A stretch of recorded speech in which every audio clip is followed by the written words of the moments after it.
Bonsoir à tous et bienvenue sur Wrestling.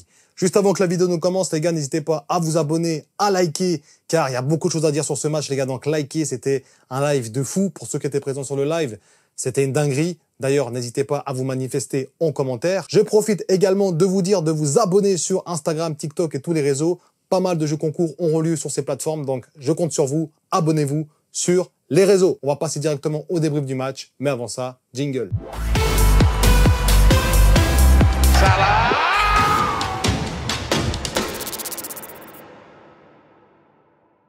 Bon, les gars, maintenant on va parler très franchement, on a bien rigolé avant sur l'intro. Waouh! Franchement les gars, c'est inadmissible. On gagne 3-2, d'accord, 2-3, d'accord, c'est très bien, on gagne, c'est parfait. Bravo pour la victoire. Mais comment? Expliquez-moi dans quel monde? Alors il y en a qui vont me dire on joue à St. James Park, je m'en fous, on a beau jouer où vous voulez les gars. Quand tu gagnes 2-0 un match, tu joues à 10 contre 11, donc tu joues à 11 contre 10, pardon. On est à 11 et que tu te fais rattraper 2-2 jusqu'aux derniers instants à la 88e minute et que tu joues comme des... Ils jouaient comme des gogoles, les gars. C'était un cirque. Il y avait que des jongleurs. Des mecs qui jonglaient de la tête, machin truc. Non, c'était pas sérieux, les gars. Aujourd'hui, c'était pas sérieux. On a fait un mauvais match. On a eu 30 minutes où c'était pas mal. 1 heure où c'était vraiment cata. Cata dans le jeu. Il n'y avait pas il y avait pas de système de jeu. Il y a quelques satisfactions quand même dans ce match-là. On va en parler après. Il y a même une grosse satisfaction. On en parlera après. Je pense que vous voyez de qui je veux parler. Mais dans le contenu du jeu, c'est pas sérieux. Franchement, c'est pas sérieux. Comment tu gagnes 2-0 un match, 1-0 à la mi-temps, 2-0 à la 46e? Tu te dis, mais tous les jours, tu montres ça à qui tu veux. Fin du match, on va te dire qu'il y a un 3-4-0 pour Liverpool. Mais il en est rien. Il en est rien. Il y avait 2-2 à la 88e minute. J'ai failli péter mon câble en live. Les gars, franchement, je suis encore sous les émotions du match, mais c'était un cirque. C'était un cirque. Franchement, on a vu des jongleurs sur le terrain, des clowns qui jonglent. À un moment donné, il n'y avait même plus de jeu. On dégage la balle, on espère que ça sera repris, on joue le deuxième ballon, et puis, Inch'Allah, ça passe. Voilà, c'était ça tout le match, presque. À 2-3 moments, il y a eu, certes, des combinaisons intéressantes. J'espère bien, sur 90 minutes, quasiment 100 minutes. J'espère bien qu'il y aura des mouvements intéressants, les gars. Parce qu'il y en a qui vont me dire, ouais, mais il y a quand même des mouvements intéressants. C'est pas suffisant. C'est pas suffisant. Tu peux pas gagner 2-0 et te faire reprendre 2-2 comme ça. À 10 contre 11. Et surtout avec leur meilleur joueur qui n'est même pas là. Ils ont fait jouer Ozula, les gars, qui nous ont mis un but. Kerkez, t'as Guimarães qui fait du surf sur lui, c'est sa planche à voile. Le mec, il est là, tranquille, il n'y a pas de problème. Kerkez, il est là, je sais pas ce qu'il attend, je sais pas à quoi il joue. Konaté, dans ce match-là, les gars, je vais venir après, joueur par joueur, là, je parlais de Kerkez, mais pour dire l'état d'esprit des joueurs. On dirait qu'ils n'avaient pas envie de gagner ce match. Pourtant, on a gagné 3-2 à la fin. Vous allez me dire, c'est des victoires de champions entre Bournemouth et Newcastle. On marque tout le temps à la fin. Dès que tu as du temps additionnel, tu es sûr qu'on va marquer. Ça fait 2 matchs déjà, 2 buts, temps additionnel. Il y avait Salah et aujourd'hui, il y a Ngomora, les gars. Ngo Boss, franchement, Ngo Boss, c'est un fou. C'est un malade. On va en parler après. Mais en général, le match n'était pas bon. On va parler des joueurs petit à petit, mais il n'y a pas vraiment de système de jeu, les gars. En fait, le match était chiant, c'était un faux rythme. Vraiment chiant à regarder par moments. Tout le temps des joueurs par terre. 40 000 changements, ça prend 40 000 ans. Franchement, le match à regarder, il était un petit peu chiant. Jusqu'à les 10 dernières minutes, allez, les 15 dernières minutes, où là, ça commençait vraiment à avoir de l'impact. Avec le but de Newcastle, ils ont mis de l'impact. Même après leur but, ils étaient à 10 contre 11. On dirait que c'est nous qui allions prendre le 3e. Alors oui, on a pris le bouillon à St. James Park, ça je veux bien, on a pris le bouillon. Le stade était très chaud. Après le 2-2, tu m'étonnes. Mais on ne doit pas leur laisser l'opportunité. Et j'en ai vu sur le chat qui m'ont dit, ils nous maltraitent, ils nous baladent. Non, c'est nous les gars. On les laisse nous balader. C'est nous qui les laissons nous balader. On les laisse se balader. C'est ça le problème. C'est pas qu'ils nous baladent parce qu'ils sont trop forts. C'est nous, on jouait plus. À un moment donné, on jouait même plus. Donc moi, je veux bien entendre tout ce que vous voulez, tous les arguments du monde. Il n'y a pas de problème pour m'expliquer ce match-là. Mais la vérité, c'est que Liverpool, ça va être très compliqué d'aller gagner des titres cette saison. Très compliqué alors. À voir, parce que là, on n'est que le 2e match de la saison en Première Ligue. Il y a encore beaucoup de matchs, il y a encore 36 matchs. Il y a encore la Ligue des Champions. Peut-être qu'avec le temps, on va monter en puissance. Je l'espère, franchement, je l'espère. Parce que quand on voit ce match-là, on se dit clean sheet, obligatoire. Mais rien du tout, les gars. 4 buts en 2 matchs, moi, c'est ça que je vois. 4 buts encaissés en 2 matchs. C'est autant de buts encaissés en 2 matchs qu'en 10 matchs de PL la saison passée. Et on a Trent et Robertson. Là, on a Kerkez. Et vas-y, là, c'était Szoboszlai, mais des fois, ça doit être, voilà, ça va être sur Frimpong ou Bradley. Ce qui est quand même, normalement, quand tu penses à ces joueurs-là, tu te dis que la défense va être beaucoup plus solide. Eh ben, pas du tout. Pas du tout, on prend l'eau. Alors, il n'y a pas d'automatisme. Je sais, Kerkez, il est fautif. Il relance Newcastle. Franchement, il relance Newcastle. Ce but les a réveillés. Après ce but du 2-1, on a pris le bouillon. On n'a rien réussi à faire. Même sortir un ballon, on n'arrivait pas. Après le 2-2, c'était catastrophique. C'était catastrophique. On n'arrivait même plus à sortir un ballon. C'est un miracle qu'on marque un but dans les dernières minutes, dans la dernière minute. C'est un miracle. C'est le miracle d'Ngomoa. C'est le miracle. C'est le miracle. Franchement, c'est le miracle. C'est vraiment une folie. Maintenant, au niveau des schémas de jeu, Slot a testé Szoboszlai à droite. Franchement, en latéral droite, c'était pas mauvais, on va pas se mentir. Franchement, c'était pas mauvais. Moi, j'ai kiffé, personnellement. C'était pas incroyable, tu vois que c'est pas son poste, mais c'est pas mauvais. Il a tenu. Szoboszlai, c'est pas celui sur qui on va taper aujourd'hui. Franchement. Mais quand tu vois le schéma de jeu, c'est intéressant. Voilà, tu fais changer des joueurs à la 95e minute, tu comprends pas. C'est intéressant dans quel sens? C'est intéressant pour te dire qu'à quel point Slot, il a un grain dans sa cervelle. C'est pas possible. C'est là, aujourd'hui, qu'on voit, on le savait depuis longtemps, mais aujourd'hui, on se voit que c'est, tiens, c'est intéressant. Slot est mauvais. Slot fait des mauvais choix, en fait. Slot, il est pas dans son... Slot est bizarre. Mais pourtant, ce qui est intéressant, c'est qu'on doit lui donner raison. Parce qu'au final, il gagne le match avec le coaching. Donc, on a qui vont nous dire, et moi le premier, c'est n'importe quoi, Slot, c'est un grand malade. Slot out. Bon, je suis pas de ce pain-là, les gars. Je vais pas commencer à dire à un entraîneur qui a gagné un titre l'année passée, qui va se barrer parce que, voilà. Mais, faut quand même le dire, Slot, il a abusé un petit peu.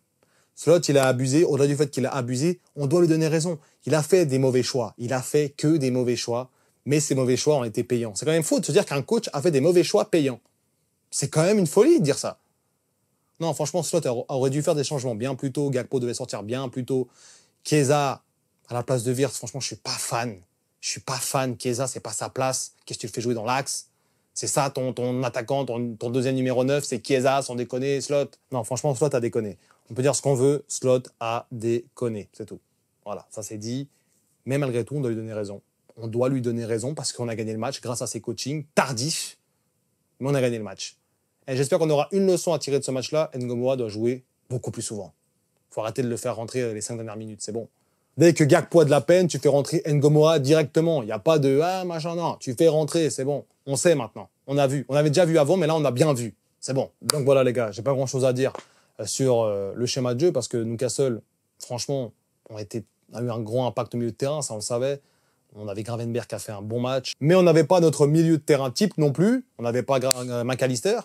Décidément, ils ont tous choisi de faire des gosses au même moment. C'est incroyable. Je pense que Gravenberch, il s'est dit « hey mec, ouais, bientôt c'est moi. Ouais, je suis enceinte bientôt aussi. » C'est incroyable quand même de se dire que deux joueurs, leur femme, elle tombe enceinte à une semaine d'intervalle. Bon, au moins, ils seront potes les deux. Tant mieux. Mais c'est quand même une folie. C'est vraiment rarement arrivé dans l'histoire du football que tu as deux joueurs qui ne peuvent pas jouer à une semaine d'intervalle parce que leur femme vient d'accoucher. Enfin voilà, moi j'ai rien contre eux, tout le bonheur pour eux. Mais je trouvais quand même ça un petit peu abusé entre nous. Voilà. Mais félicitations à McAllister quand même. Bon les gars, on va passer directement au débrief des joueurs. Désolé les gars si ce débrief il n'est pas hyper constructif. Voilà, on sort du live, c'est très tard, on a travaillé toute la journée. Tu viens là, tu dois encore débriefer un match qui t'a fait réveiller les gars, j'ai pas envie de dormir, je vous dis la vérité. J'ai passé du rire aux larmes, des larmes au rire. C'est une dinguerie. Ce match était une dinguerie. Enfin bref. On va commencer par le commencement, hein, vous allez me dire. Alisson, j'ai rien à dire sur lui. Franchement, voilà, il a fait deux, trois sorties intéressantes, surtout en début de match contre Elanga. Rien à dire. Franchement, si je dois lui donner une note, Alisson, ouais, 6 sur 10. Franchement, il n'a pas fait des arrêts de ouf, mais bon, il a été là, il a été pertinent, il n'y a rien à dire. On va passer directement à Szoboszlai qui a vraiment, vraiment sauvé la baraque. Szoboszlai, c'est le concierge. Szoboszlai, c'est un concierge. Lui, il peut jouer milieu de terrain, milieu offensif, latéral, ailier. Il n'y a pas de problème. C'est le concierge c'est le couteau suisse, c'est le concierge de Liverpool. Voilà, tout simplement. Bon match de la part de Szoboszlai. Un bon 8 sur 10. Il y en a qui ne seront pas d'accord, mais pour moi, il a fait un match très solide, sachant que ce n'était pas son poste et qu'il a été très pertinent. Konaté, ça va pas. Konaté, vivement qu'on recrute un autre DC, un autre défenseur central qui est capable vraiment de faire concurrence à Konaté, parce que Konaté, c'est bon. Il a failli nous coûter 2 buts. Il n'est pas rassurant. Il n'est pas rentré dans sa saison depuis depuis les matchs de préparation, depuis le premier match, dans ce match-là non plus. Franchement, Konaté, c'est un 4. Alors, il a joué tout le match, hein. D'accord, ça reste Konaté. Mais pour moi, il est en dessous de la moyenne. Franchement, il n'a pas assuré dans ce match-là. Il n'a pas assuré dans ce match-là. Il nous a juste fait flipper à chaque fois qu'il touchait le ballon. C'est tout ce qu'il a fait. Sinon, il a eu quelques petites interventions. Tu m'étonnes, c'est un défenseur central. 4 sur 10. Van Dijk, moi, Van Dijk, je lui mets un bon 7 sur 10 parce que, mine de rien, il a été présent dans ce match-là. Les marquages, des fois, je comprends pas pourquoi c'est Salah, Gakpo qui prend Dan Burn au marquage en corner. Pourquoi c'est pas Van Dijk, par exemple? Marquage en zone, insupportable. Insupportable. Enfin bref, voilà, ça c'est encore un autre débat. C'est à Slot de gérer ça. Slot doit se gérer un peu plus quand même. Slot doit se réveiller, très clairement. Sinon, Van Dijk a fait un bon match, 7 sur 10 dans l'ensemble. Rien à dire sur son match. Je trouvais qu'il était solide, qu'il a fait voilà, il a quand même créé un carton rouge. Il a été présent. Van Dijk a été clairement présent. On a eu également Kerkez. Kerkez, le meilleur latéral de Première Ligue. Non, on va pas cracher sur Kerkez. Mais il a déconné, là.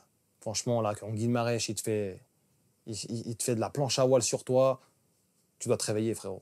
Tu dois arrêter de sourire avec tes dents, là. Là, il faut se réveiller, frérot. Là, il faut se réveiller. Ça y est. Tu vois, ça y est, ça fait 2 matchs. OK, il y a encore un peu de rendement. Mais vas-y. On t'a pris parce que Robertson, il était claqué. Maintenant, il faut que tu montres qu'on t'a pris pour une bonne raison. Sors-nous une masterclass dans un match, s'il te plaît. Parce que les 2 buts qu'on prend, bon, le deuxième, qui n'est pas pour grand-chose, mais le premier, franchement, tu relances le match. Kerkez relance le match et pour ça, je lui mets un 5 sur 10. Je lui mets un 5 sur 10. Pourquoi? Parce que, mine de rien, il y a eu quelques interventions intéressantes. Il provoque du danger. Il y a du dédoublement assez intéressant. Des fois, la moyenne. Mais franchement, si on perd le match, je le descends à 3. Parce qu'il a sa négation, il n'a pas lâché. Et tu voyais que même à la fin de match, c'était un des seuls qui poussait pour récupérer le ballon et jouer rapidement. Donc il avait quand même cette envie de gagner, mine de rien, même s'il nous coûte un but et qu'il relance le match, tout simplement. Pour moi, c'est la moyenne. Mais franchement, on perd le match, je le mets en dessous. Je le mets en dessous. Voilà. Pour le moment, celui qui est en dessous, pour moi, c'est Konaté. Parce que tu es un défenseur central, tu es un pilier de cette défense, tu dois gérer ta défense. Il n'y a pas moyen, avec Van Dijk, vous êtes les deux là, vous devez gérer, tu ne dois pas être fébrile. Parce que si toi, tu es fébrile, tu rends fébrile tout le monde, tu rends fébrile tes latéraux, tu dois montrer que tu es là. Tu es le stopper, tu dois montrer que tu es là. C'est tout. C'est pour ça que je le mets en dessous. Et ça y est, ça fait déjà 2 matchs, ça y est, c'est bon Konaté. Il ne faut pas abuser non plus. Sinon, il y a Bradley qui est rentré. Voilà, il n'a pas apporté énormément sur la dernière action. Il a fait un petit mouvement intéressant. Mais sinon, ouais, ça se voyait qu'il était blessé. J'espère qu'il sera là contre Arsenal. On a besoin de lui en forme. Dans ce match-là, ce n'était pas vraiment le cas. Maintenant, le double pivot, les gars. Gravenberch-Jones. Alors, Gravenberch, masterclass. Franchement, on a vu que sans lui, quand Slot disait avec Gravenberch, ça va changer beaucoup de choses. En effet, ça change beaucoup de choses. Ça change beaucoup de choses, Gravenberch, quand il est là et quand il n'est pas là. Du coup, Gravenberch, pour moi, c'est un 8 sur 10 parce qu'il a fait un match vraiment à la hauteur. Très, très fort, Gravenberch. Franchement, il a été au niveau. Il a marqué son but, ça faisait longtemps. Non, il a été au niveau. Franchement, après sa reprise, ça faisait un moment qu'on l'avait pu vu jouer avec Liverpool. Il n'était pas là au Community Shield. Il n'était pas là contre Bournemouth. Là, il est là pour le 2e match de Premier League, pour son premier match officiel avec Liverpool. Vous avez compris, cette saison. Franchement, c'est fort. Franchement, il a montré qu'il était là et pourquoi il est l'un des meilleurs milieux de terrain de Première Ligue. Très, très fort, Gravenberch. Par contre, Curtis Jones, les gars, franchement, ce mec, c'est vraiment, tu sais, c'est chocolat au rhum, quoi.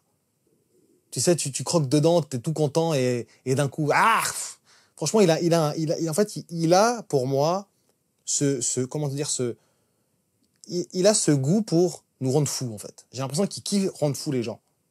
Mais pas les adversaires, hein, que nous les supporters. Ils nous rend fous, ce mec. Ils nous rend malade mental. Alors oui, il n'a pas été mauvais. Et moi, je parlais sur le live, je disais, oh, ça va, Curtis Jones, il s'en sort bien. Bam!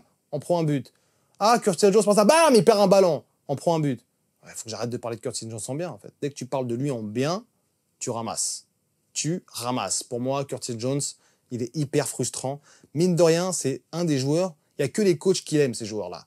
Les supporters, ils n'aiment pas ce joueur-là, mais les coachs, ils adorent ce genre de joueur. Je ne sais pas pourquoi.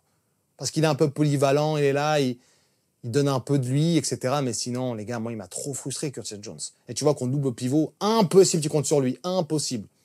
Milieu à 3, peut-être, comme sur la fin de match. Peut-être. Milieu à 3, peut-être. Plus pertinent. Mais double pivot, laisse tomber. Laisse tomber, il n'est pas fait pour ça. Trop frustrant, trop de ballons perdus.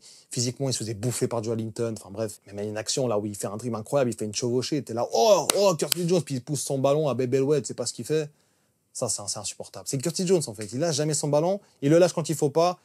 Ça passe avorté, inutile pour Ekitike, tu comprends pas. Il fait même une feinte à son propre coéquipier. Il fait genre qu'il va pas passer, en fait, il va passer. Non, Curtis Jones, c'est trop. La passe de Salah, Curtis Jones, elle passe entre ses jambes. On pouvait tuer ce match bien avant. On s'est dit, le 2-0, but du break. Pas du tout, les gars. Avec Liverpool, cette saison, il n'y aura pas de but du break. Même à 4-0, ils peuvent remonter à 4-4. Il n'y a pas de but du break. C'est clair. Comme je disais, Curtis Jones, il a du sang sur les pieds, sur ce match-là. Franchement. Il doit beaucoup mieux faire. Curtis Jones, pour moi, c'est un 4 sur 10. C'est un 4 sur 10, c'est bon. C'est en dessous de la moyenne, c'est bon. Allez.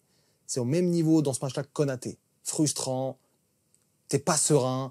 Il fait des montées énormes. Il perd le ballon bêtement. Il y a un énorme trou au milieu de terrain. Voilà, 4 sur 10, c'est bon. Gakpo, 2 passes D, tu sais pas comment il fait. Alors, franchement, dès qu'on a commencé à marquer le premier but, on a senti un Gakpo en jambes.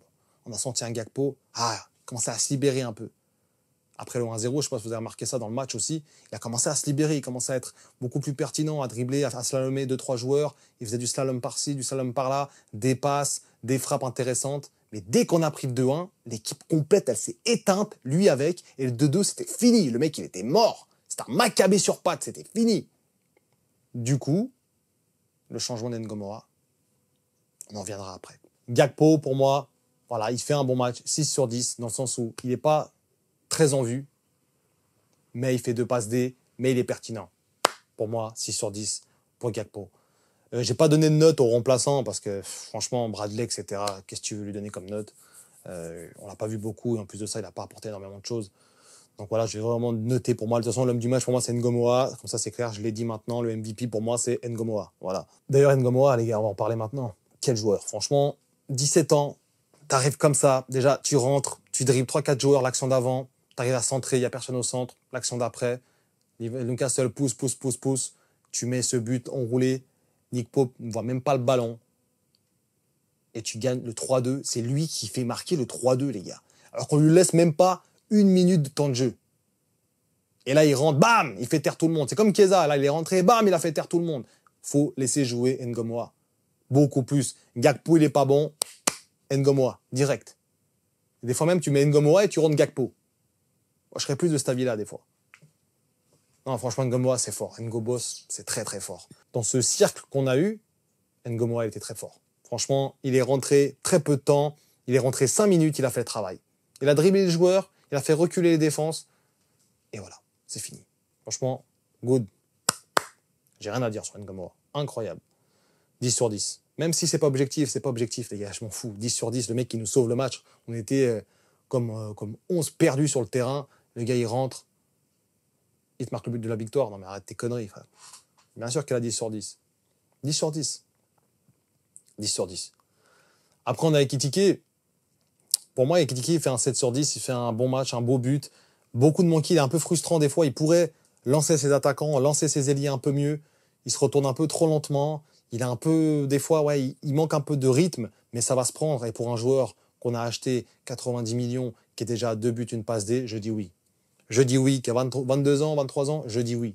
Franchement, il a répondu plus que présent. On a besoin d'Ekitike pour ce Liverpool-là. Et nous l'a montré. Peut-être même que ça va nous faire oublier Isaac, qui sait. Pour moi, il faudra recruter quand même un ailier ou un neuf ou n'importe. Il faut recruter un attaquant. Dans tous les cas, Ekitike, il a été bon. Il a été encore en rendez-vous. Il a marqué un but important. Le but qu'on pensait le but du break, mais pas du tout le but du break. En tout cas, je suis très content pour Ekitike parce qu'il prouve que son montant en valait la peine. Voilà. Bon, on n'est qu'au 2e match, mais là, on nous a déjà montré beaucoup de choses. C'est plus que Nunez en 3 mois de compétition, les gars. Donc là, il faut quand même saluer Ekitike. Chiesa, pour moi, il n'a pas apporté grand-chose. Je ne veux pas noter Chiesa, les gars, parce que ce serait noté en dessous de la moyenne, bêtement, parce qu'il n'a pas fait un match complet. Il n'a même pas fait 30 minutes, il n'a même pas fait 10 minutes, et ces 10 minutes n'étaient pas très pertinentes. Chiesa, je ne le note pas. Voilà. Pour moi, c'est un petit peu en dessous des attentes. Bon, je pense que voilà, quand tu rentres à la place de Wirtz, les gars, tu t'attends pas non plus à avoir un changement complet dans le match. Contre Bournemouth, c'est une petite différence, mais là, je pense que c'était pas son match, et surtout qu'il était un peu en dedans, mine de rien. Même si il a amené de la vitesse, ce que Wirtz amenait un petit peu moins. Il a amené de la vitesse sans ballon, là où Wirtz amène de la vitesse avec ballon. Donc ça attire les défenseurs, Chiesa, ça permet justement au bloc de monter un peu plus et d'être un peu plus oppressant vers les cages. On va finir par Mo Salah, qui m'a dégoûté dans ce match, malgré tout qu'il fasse une passe D à la fin. Il m'a dégoûté, franchement. Il aurait pu faire 2 passes D, mais bon, même s'il aurait fait ces 2 passes D, je l'aurais mis en dessous de la moyenne, de toute façon. 4 sur 10, Salah. Voilà. Franchement, même sa passe D, ça ne sauve pas son match. Mine de rien, il ne faut jamais sortir Salah, parce qu'il peut quand même te sortir une passe D ou un but à la fin. Mais là, franchement, son match était un peu en dessous, là. Franchement, tu le sens. Oh, c'est lourd.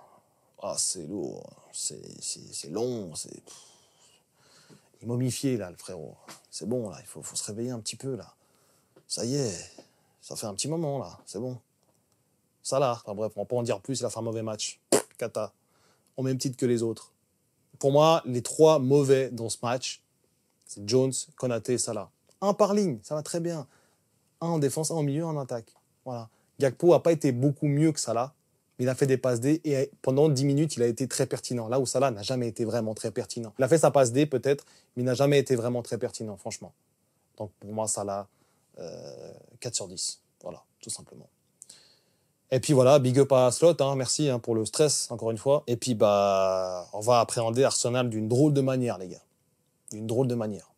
On sera ensemble pour suivre ça, bien évidemment. Donc, n'hésite pas à t'abonner pour ne rien louper de la suite de la compétition. Donc voilà, les gars, le débrief arrive à son terme. Désolé s'il va un peu dans tous les sens. Je suis un petit peu fatigué. J'ai travaillé encore une fois, je le répète, toute la journée. Je viens, je fais le live, après je fais un débrief. Voilà, l'objectivité n'est peut-être pas au rendez-vous à 100%, mais j'ai essayé d'être à 100% objectif, de voir le match comme je l'ai vu, comme je l'ai vécu aussi.